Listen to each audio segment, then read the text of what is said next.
situation and talking about him. He wanted to win that game and he did it again. And we talk so much about tactics, Jamie. At the end of the day, it doesn't matter what tactics you employ, does it? Don't give it. I hear so much now about tactics and what you need to do.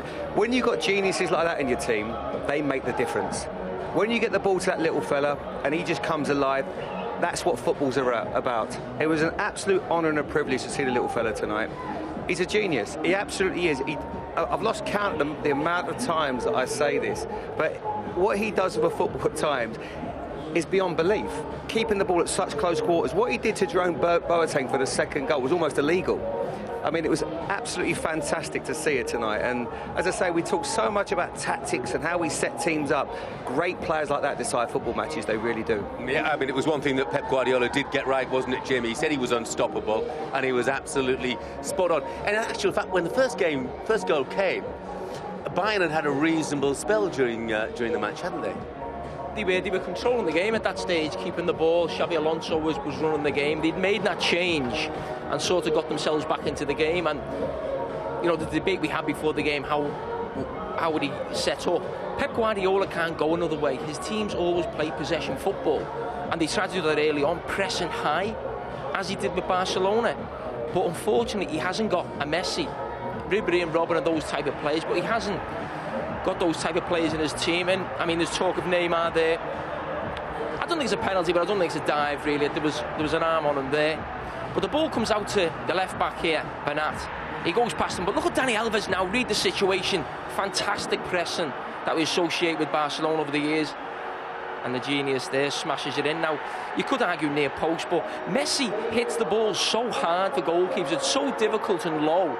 I don't think he's really got any chance there. Can I just make this point as well there, Jamie? Look at Messi now. Look at a little bit of space that he's got. You see Alonso's gone out of position. See Boateng's gone out of position. All of a sudden, that little bit, 2 or 3 yards, opens up for him, and that's what he does so well. He just senses it, doesn't he? I mean, this is the incident. I don't think that was a penalty, but it does put him a bit, and he's always going to try to exaggerate it a bit.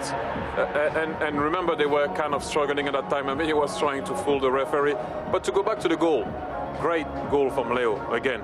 But Daniel Alves not only got that ball back, but a little piece of skill to go around the player.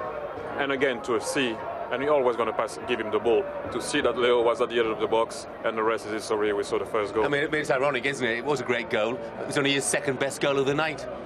Yeah, well, I mean, it's always going to be the second best goal of the night. I mean, when you can do that, I don't care who you are, what type of defender you are. You don't want to let him go on his left foot, right? So he goes back. He comes back on his right, and what are you going to do? There's nothing you can do. You just hope that Neuer can save you again.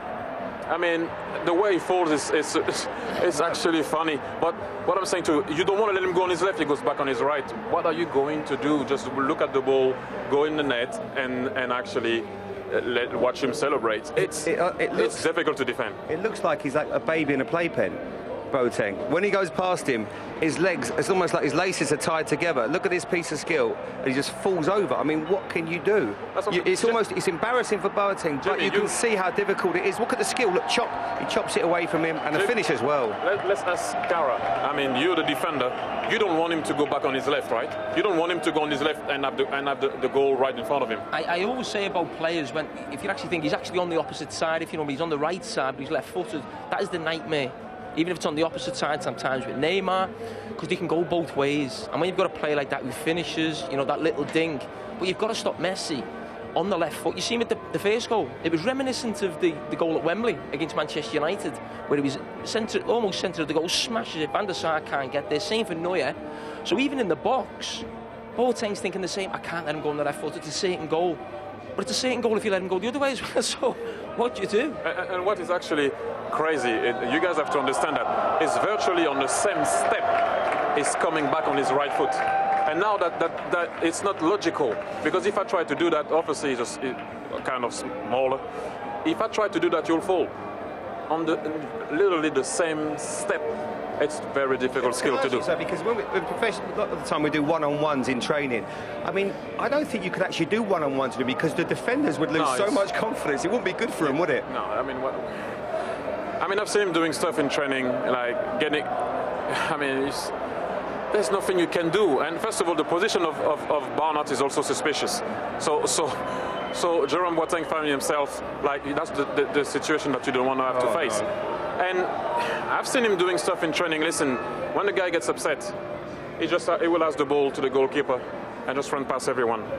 You just look at him and you're like, okay, well, let's hope and wait until he's not too upset and see what we can do. Jimmy, from Bayern's point of view at that stage, 2-0 is terrible, but 3-0 is catastrophic. At 2, should they have just accepted that, played out the last 5 minutes and thought, well, we'll get them back to the Allianz Arena and we've still got half a chance? We can say that with Pep Guardiola's teams, and he is a man as a coach. We love him for so many different reasons. He won't do that. We could have all said how they should have set up at the start of the game. He doesn't do that. He doesn't do conventional. He's always got something up his sleeve.